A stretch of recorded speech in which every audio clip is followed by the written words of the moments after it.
مرحبا أهلا النوادي. Di dalam hadis Rasulullah SAW mengatakan manittaba'a janazatal mu'minin, siapa yang ikut sholat jenazah, mengantarkan jenazah hingga ke kuburan dan dikuburkan, falahu qiratani, dia mendapatkan pahala 2 qirat. 2 qirat itu mislu jabalil Uhud. Qiratun mislu jabalil Uhud. 1 qirat seperti 1 gunung Uhud. Ini pahalanya sebesar itu. Kalau dia hanya sholatkan tapi tidak hadir di pekuburannya, dikuburkan jenazah dia tidak hadir, dia dapat 1 qirat. Dan mazhab Syafi'i sunnahnya mengantar jenazah, jenazahnya di belakang. Mazhab Syafi'i, mazhabnya kita, mazhabuna itu mengantar jenazah, jenazahnya di belakang. Kita yang antar di depan. Tapi semuanya jangan di depan, ini yang angkat siapa? Maksudnya ada yang angkat, tapi rombongannya di depan. Kalau mazhab lain masih dibolehkan. Nah, ini masalah teknis, gak ada masalah. Tapi kalau mazhab Syafi'i, kalau kita ikut mazhab Syafi'i, mengantar jenazah sesuai dengan panduan mazhab Syafi'i, itu posisi mengantar jenazahnya itu yang ngantar di depan, jenazahnya di belakang. Dan istilah-istilah mazhab Syafi'i, Asy'ari, mazhab Syafi'i itu istilah sudah ada sejak abad ke-4, ke-5, 4, 5 terus ke atas. Jadi dikatakan oleh Imam Tajuddin As-Subki dalam kitab At-Tabaqatus Syafi'iyatul Kubra, biasanya beliau katakan dalam kitabnya Asy-Syafi'iyyah, Al-Hanafiyah, Wal-Malikiyah, Wasy-Syafi'iyyah, Wal-Hanabila, Asy'ariyun.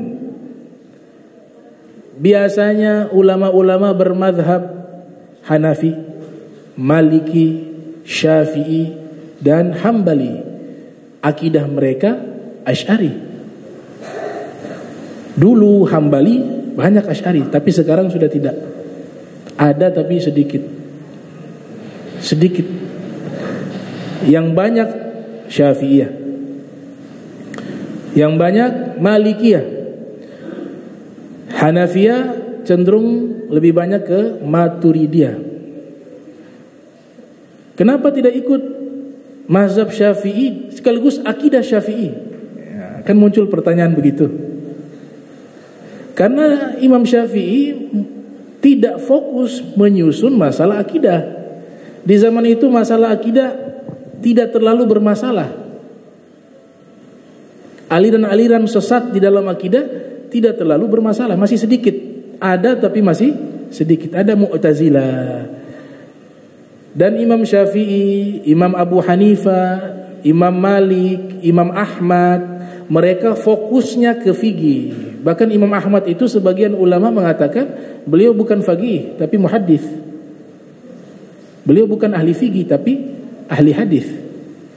Tapi karena riwayat-riwayat hadis yang beliau riwayatkan banyak juga berkaitan dengan masalah hukum, ulama pengikut beliau mulai menyusun kitab membahas tentang masalah fikih. Tapi Imam Ahmad secara global itu cenderung dalam masalah hadis.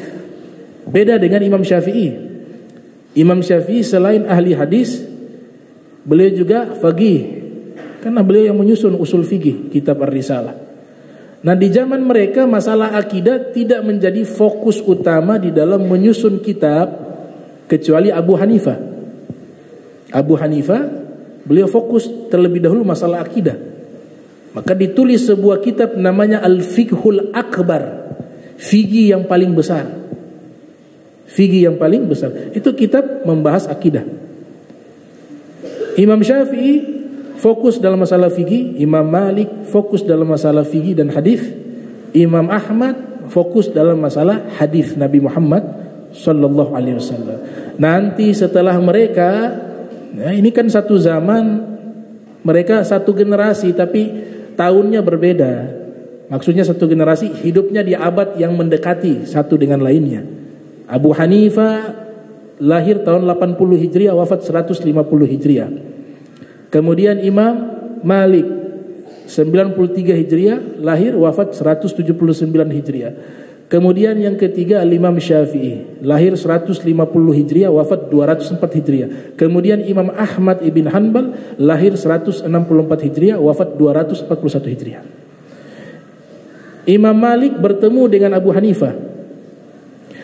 Walaupun usianya Abu Hanifah lebih tua dari Imam Malik, tapi Abu Hanifah menganggap dirinya sebagai muridnya Imam Malik. Beliau mengatakan dengan pujian, inna fil madinati bahran, sesungguhnya di kota Madinah ada lautan. Padahal di kota Madinah tidak ada lautan. Maknanya apa? Ada lautan ilmu di sana.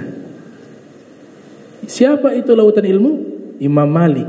Nah, ulama-ulama dulu begitu saling menyanjung.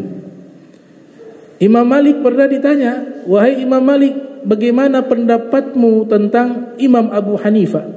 Diceritakan dalam kitab Nurul Absar fi Manaqibi Ali Mukhtar. Kata Imam Malik, Abu Hanifah, tidak ada manusia yang pernah saya bertemu dengan orang yang lebih cerdas seperti Abu Hanifah. Seandainya, beliau kasih andai-andai, seandainya ada satu kayu, kemudian Abu Hanifah mengatakan ini emas, padahal realitanya itu kayu. Kemudian ada orang yang mengatakan tidak, ini kayu, dan mendebat kepada Abu Hanifah, maka Abu Hanifah akan menang. Padahal Abu Hanifah salah, itu kayu, tapi Abu Hanifah mengatakan enggak, ini emas.